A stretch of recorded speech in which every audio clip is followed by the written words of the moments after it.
இதில் நிதிநிலை அறிக்கையில் சொல்லப்பட்டிருப்பது சாதிவாரி மக்கள் தொகை கணக்கெடுப்பு நடத்துவதற்கு மத்திய அரசுக்கு கடிதம் எழுதியிருக்கிறோம் என்று கூறப்பட்டிருக்கிறது. மத்திய அரசு சாதிவாரி கணக்கெடுப்பதாக தெரியவில்லை.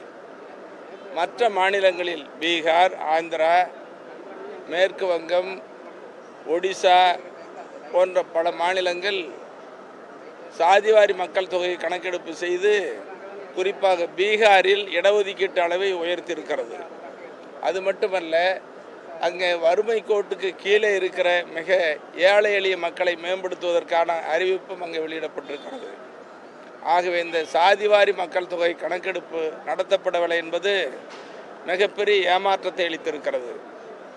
அதோடு குடிசை இல்லாத மாநிலமாக மாற்றப்படும் என்ற ஒரு மகத்தான அறிவிப்பு.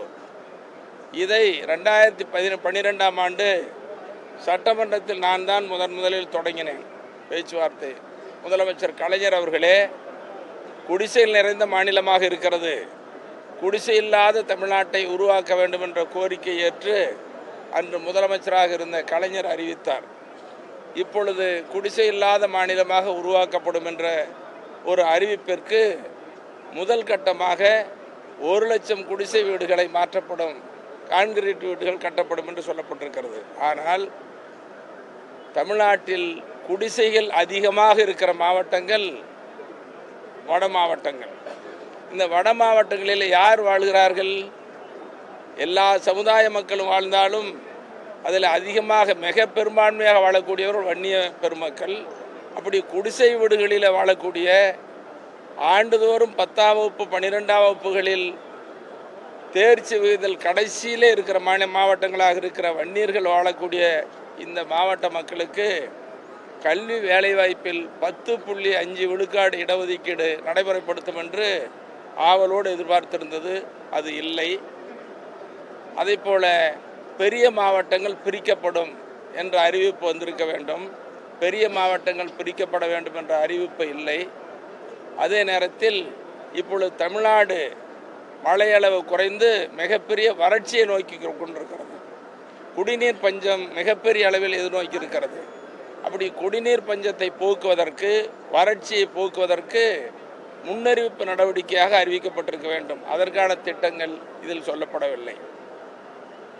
அதே நேரத்தில் மழைக்காலங்களில் அதிக வெள்ளப்பெருக்கும், வறட்சியில் கடுமையான பாதிப்பும் ஏற்படுகிற நிலையை மாற்றுவதற்கு காவிரி, தென்பெண்ணை, பாலாறு, வைகை, தாமிரபரணி உள்ளிட்ட பெரிய ஆறுகள், சிற்றாறுகள், ஓடைகள் எல்லாம் ஆங்காங்கே தடுப்பணைகளை கட்டி குடிநீர் தண்ணீரை சேமிக்க வேண்டும். அதுதான் குடிநீர் பிரச்சனைக்கு, தொழில் வளர்ச்சிக்கு, கால்நடை குடிநீருக்கு, பாசன வசதிக்கெல்லாம் தேவைப்படும். ஆனால் தடுப்பணைகளை கட்டப்படுவதை பற்றி இந்த ஆறுகளில் கட்டப்படும் என்ற அறிவிப்பெல்லாம் சொல்லப்படவில்லை.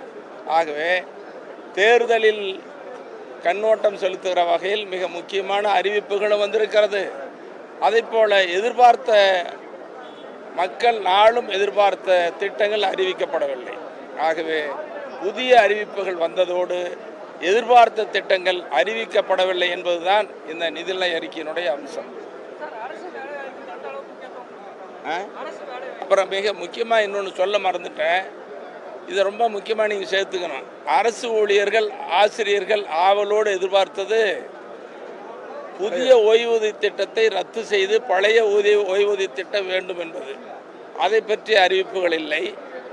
5 லட்சம் அரசு துறைகளின் காலி பணியிடங்கள், அரசு துறையில் எல்லா துறையிலையும் காலி பணியிடம் இருக்குது.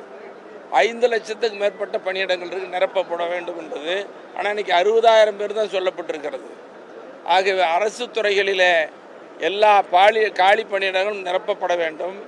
அப்போ தொகுப்பூதியம் இன்னைக்கு குறைந்த ஊதியம், இன்னைக்கு 10 ஆண்டுகள் 20 ஆண்டுகளாக குறைந்தபட்ச ஊதியத்தில் பணியாற்றக்கூடியவர்களுக்கு பணி நிலைப்பும் ஊதிய உயர்வும் வழங்கப்படவில்லை என்பதும் இதில் அறிவிக்கப்படவில்லை.